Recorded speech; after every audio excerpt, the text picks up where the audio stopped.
Our journey to the mission field has been quite a long one, but one where we could see the Lord's timing and providence working out in ways we couldn't have imagined. Soon after Nikki and I were married in 2004, the Lord began to direct our hearts towards the mission field together. For me, this came as an answer to prayer that I'd had since I was 11 years old when I took my first short-term mission trip. It was after that trip that I knew the Lord was directing my steps towards the mission field. For me, on the other hand, it came as a bit of a surprise. I had never been on a short-term mission trip, nor had I really had much exposure to missions growing up. So for the Lord to begin directing our hearts in that manner came as a bit of a shock to me.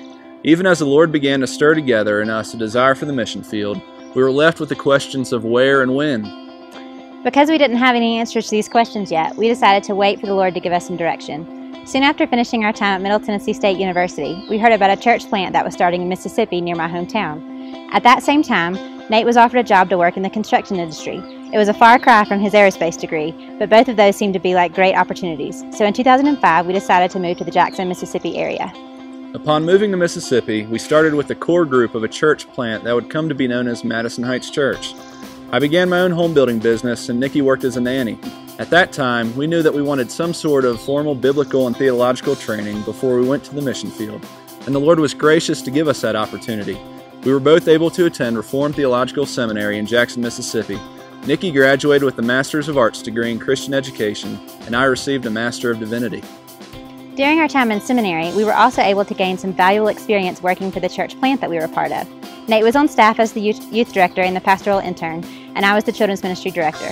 It was also through Madison Heights Church that we met Josh and Emily Kynes, who are also staff members. As our families worked together in a church planting context, the Lord gave us both a desire and conviction to partner together on the mission field. In 2010, our families officially partnered up and agreed to be the first class through the AIM program in Bogota.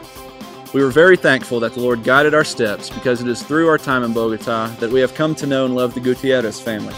Although we could have never imagined how this journey would unfold, we are grateful that it was all done according to God's timing and in His way. He allowed us to gain some experience working in the aviation field, the construction industry, going to seminary, and working in gospel ministry. Through His plans, He brought this team together.